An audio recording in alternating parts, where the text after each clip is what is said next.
I'm Margaret Thompson, and at 62, I thought I had seen it all years of teaching, guiding teenagers, handling every kind of drama you can imagine. I never thought a single phone call could shake my world the way it did last Tuesday morning. It was one of those crisp, late spring mornings, when the sun was just brushing the rooftops, and the coffee still smelled fresh on the counter. My phone rang, and the voice on the other end was Ryan's, my son. There was that familiar hesitation, the one he's always had when he's about to share bad news, and even before he spoke. I knew something wasn't right. He told me that Ashley, his fiancée, felt uncomfortable with me being at the wedding. They had decided it was best if I didn't attend. I remember my hand tightening around the phone. 27 years I had raised this boy, alone after his father chose a different path. I had worked late shifts, saved for his college, celebrated every milestone from the sidelines, and somehow, despite everything, my presence was suddenly considered awkward. I had a choice in that moment to cry silently into my coffee, or to take a breath and measure my response. I chose the breath. I told myself I understood completely. I wanted to sound calm, reasonable, but inside there was a storm, a mixture of hurt, disbelief, and a simmering resolve. I hung up and stared at the wedding invitation pinned on my fridge. The elegant handwriting seemed to mock me, as if it knew how powerless I felt. I remembered helping Ryan address those invitations just weeks before, handing over my care and love without thought. Now that effort felt invisible, disregarded, and it stung deeply. And then something shifted.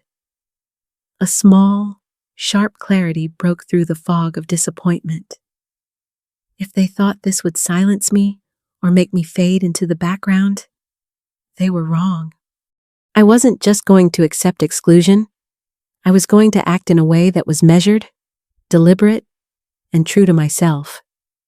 There was a quiet power in knowing exactly who I was and what I was capable of, and maybe, just maybe, this day could still hold a sense of justice, not for revenge alone, but for truth. As I sat there, the hum of the refrigerator in the kitchen mixing with the birds outside, I realized that this wasn't just about a wedding. It was about respect, honesty, and the boundaries we allow people to cross. And I promised myself, in that still moment, that I would do what was necessary to ensure my son knew the whole truth, no matter how it unfolded. I poured another cup of coffee, my hand steady this time, and let my mind start planning. Because if this story was going to be told, it was going to be on my terms. And perhaps, on the way, it might just become the story the world couldn't stop talking about. After I hung up the phone, I stayed in the kitchen for a long time, letting the quiet settle around me. The sun had climbed higher, streaming across the tiles, but nothing felt normal. I thought about Ryan as a little boy, running into my arms with scraped knees or nervous about his first day of school. I had been there for every milestone, every heartbreak, and every triumph.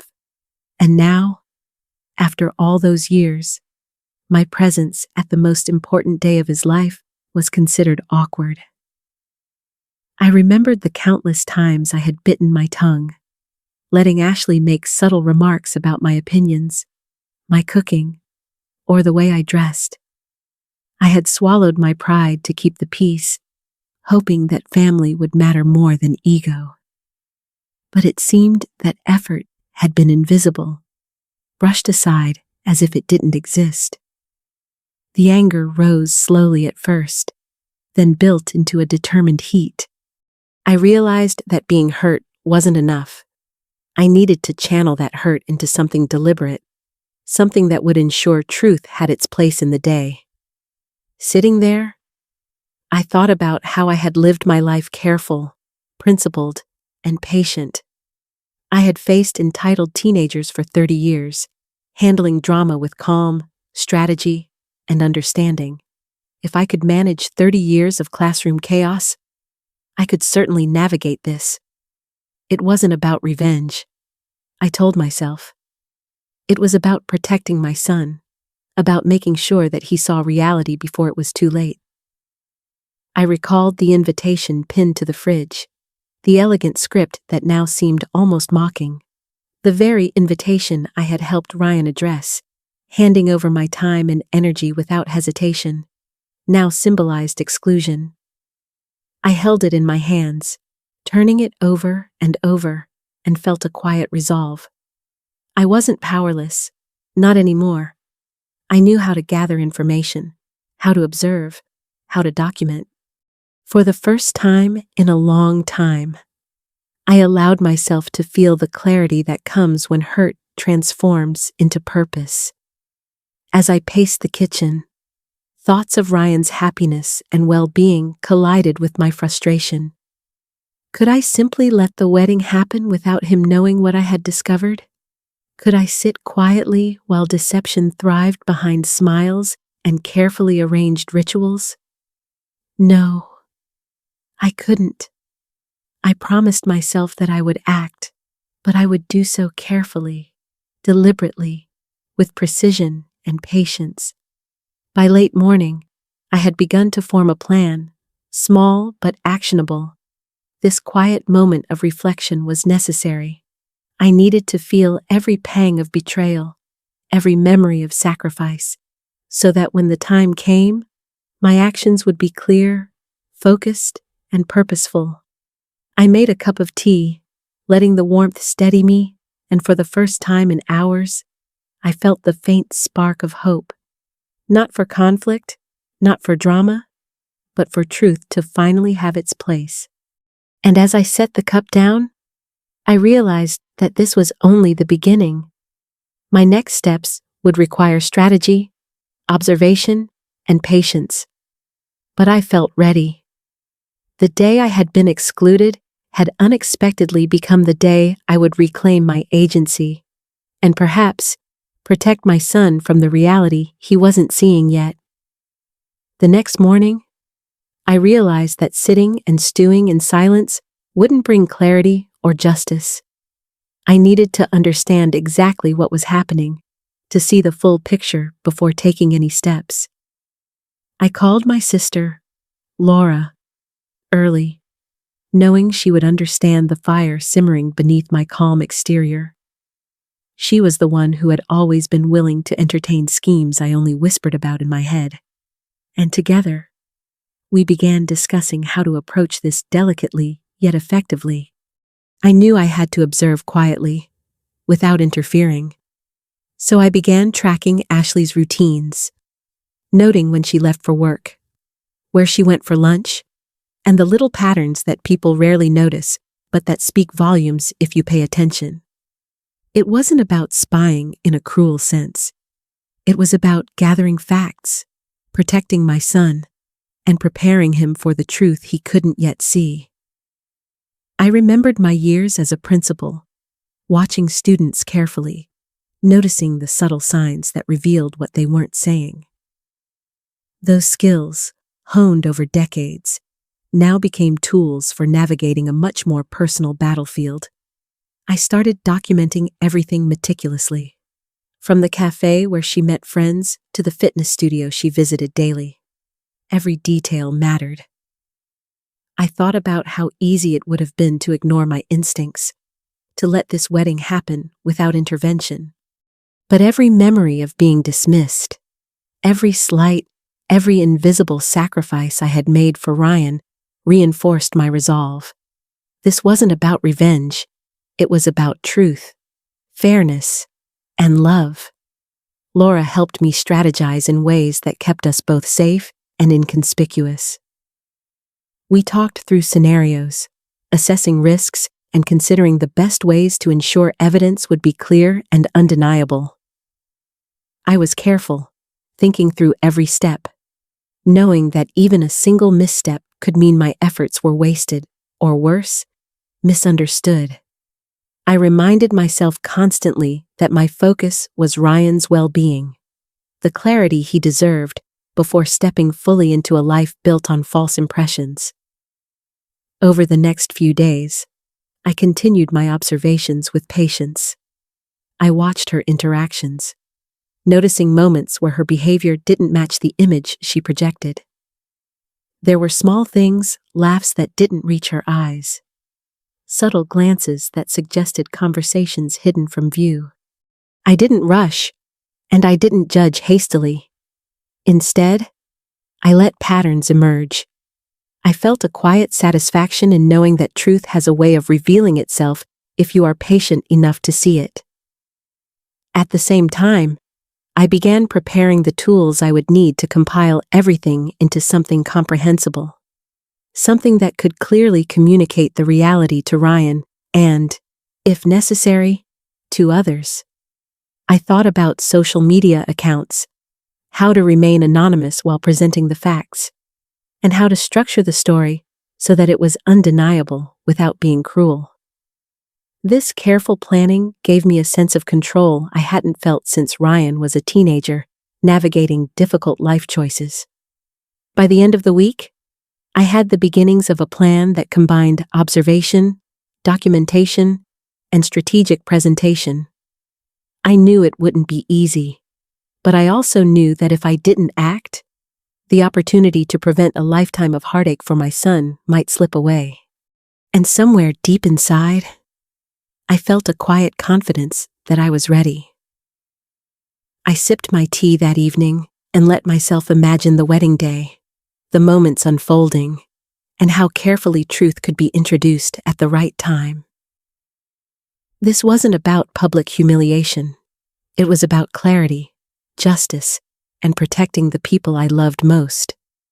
I felt the tension in my chest ease slightly, replaced with a focused determination that this story, my story, and the truth it revealed, would finally be told. The morning of the wedding arrived, and the air was crisp, the sunlight warm on my skin as I parked a few blocks away from the resort. I dressed carefully in a navy sundress and comfortable sandals, holding my camera like a shield and a tool at once. The parking lot was filling with guests, all buzzing with excitement, adjusting dresses and ties, laughter echoing around me. I reminded myself to breathe, to stay calm, to observe without interfering. This was not the time for emotion. It was the time for clarity. I moved through the resort with the ease of someone who belonged, knowing that photographers and guests alike wouldn't think twice about my presence. I had watched enough weddings, attended enough school events, to know the choreography, the subtle movements, the whispered directions, the tension behind the smiles. Every detail mattered, from the way Ryan straightened his linen suit to the careful placement of flowers. And then, I noticed Ashley, radiant and composed, laughing with friends. It was that laughter that made my chest tighten, because I knew it hid something, a truth waiting to emerge. I positioned myself strategically, blending with the crowd yet keeping clear lines of sight. Every interaction Ashley had, every glance, every subtle movement, I recorded quietly, carefully. And then it happened, an encounter I had not fully anticipated, but had suspected from the patterns I had been tracking for days. Ashley met someone, tall, dark-haired, not Ryan, with an ease that suggested familiarity. My heart skipped, my breath caught. All the planning, all the observation, had led to this moment. I reminded myself of why I was there, not to shame, not to humiliate, but to ensure my son had the truth before stepping into a lifetime built on falsehoods. I thought about every moment Ryan had trusted me, every milestone where my guidance had mattered. Could I allow him to miss this truth? Absolutely not. I followed at a discreet distance, careful not to draw attention, letting the camera capture everything. They moved naturally, as if the world didn't exist beyond them. My hands were steady, my mind focused. I kept reminding myself that this was about protecting Ryan, not about my own vindication. Each detail I recorded, the times, the places, the gestures would serve as undeniable evidence. As I watched, I felt a strange mixture of emotions: sadness for what had been hidden from Ryan, frustration at the years of manipulation, and a growing sense of resolve that I was finally in a position to make a difference. The ceremony was beautiful. Ryan's vows heartfelt, Ashley radiant in her gown. But behind the celebration, the truth unfolded quietly, meticulously, captured for the moment when it could no longer be ignored. I found a quiet spot by a sand dune, positioning myself to record the private interaction while remaining unseen. My mind ran through every step of the plan, ensuring that what I captured would be clear, precise, and indisputable. This was not impulsive. This was careful, deliberate, protective. As I pressed record, I felt a familiar clarity, the same clarity I had felt in the quiet of my kitchen earlier that week. This was about love, truth, and the integrity of my son's life.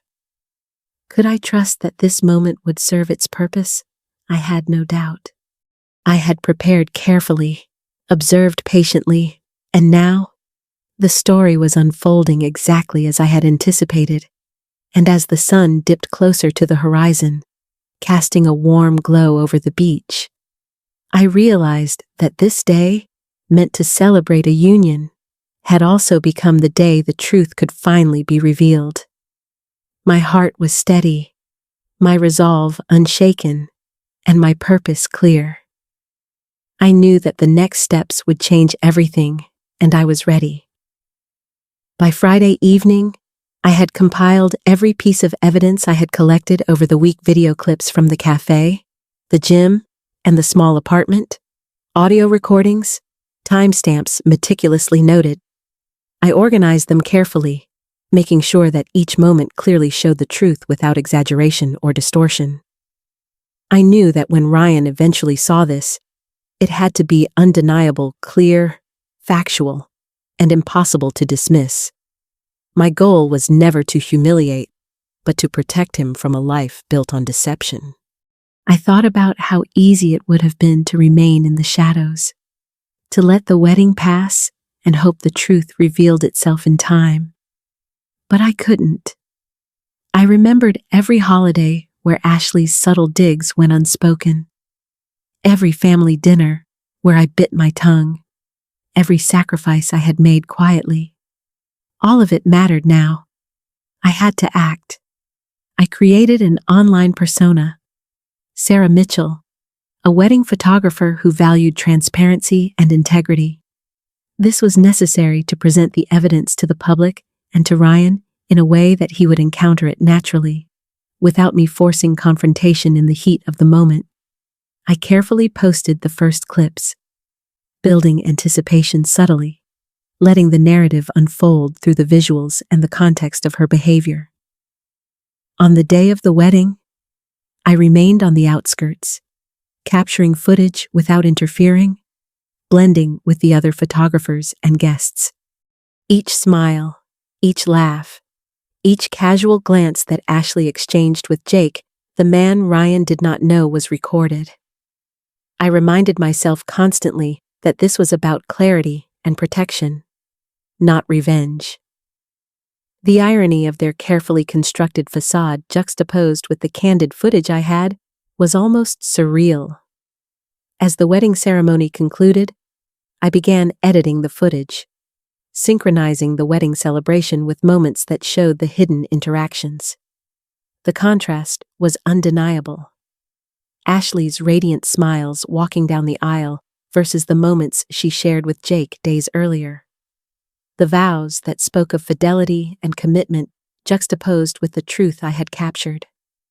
I felt a strange mixture of satisfaction and heaviness in my chest, the weight of exposing someone's deceit while knowing it was necessary.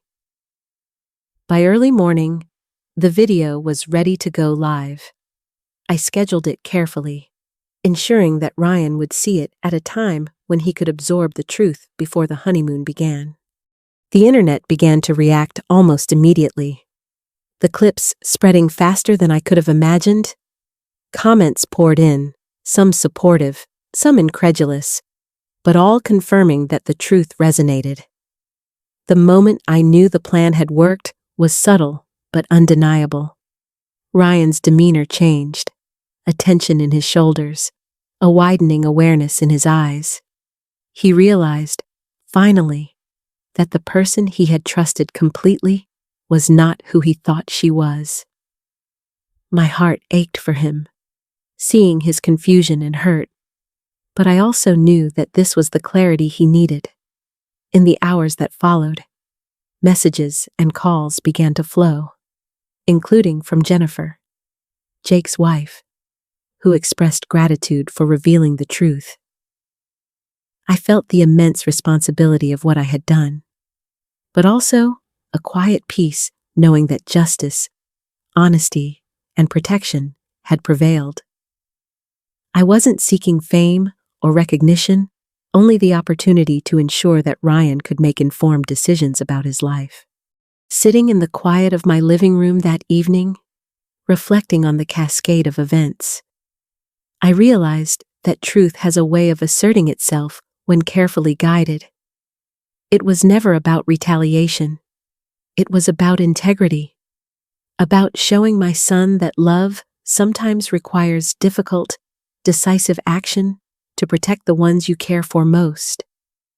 And as the day came to an end, I allowed myself a moment to breathe, to sip my tea, to recognize that I had acted in alignment with my values, with clarity and compassion.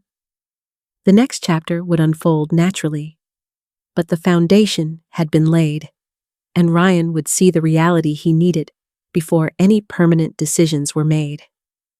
In the days following the video's release, everything shifted. Ryan called repeatedly, his voice tight, full of emotions I could only imagine he had been holding back.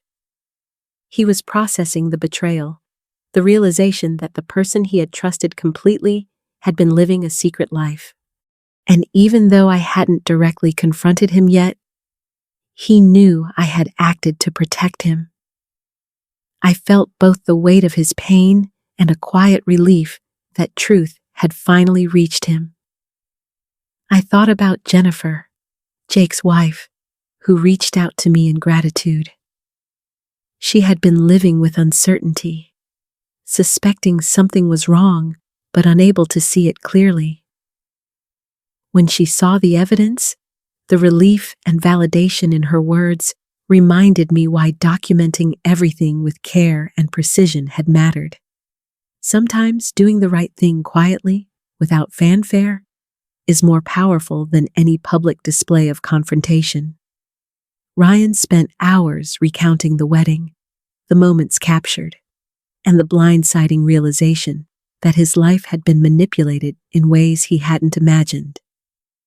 I listened, offering my support, my presence steady and unshakable. I wanted him to know that he could process this at his own pace and that my role was to provide clarity and love, not judgment. It was difficult to watch him hurt, but it was necessary. Healing comes after truth, and truth often arrives in ways we aren't ready for. As the shock began to settle, I reflected on the weeks of preparation, observation, and documentation. Every careful step I had taken had been guided by patience, love, and responsibility. I realized that the moments of tension, the quiet hours spent watching, and the careful editing had not just served as protection for Ryan, they had served as a reaffirmation of my values, integrity, courage, and maternal instinct had guided every decision, and in the end, they had held. Ryan made the decision to step back from the marriage for now, to process everything with honesty, and to reconnect with old friends and family who had been pushed aside. Watching him regain his confidence and sense of self reminded me why this effort had been necessary.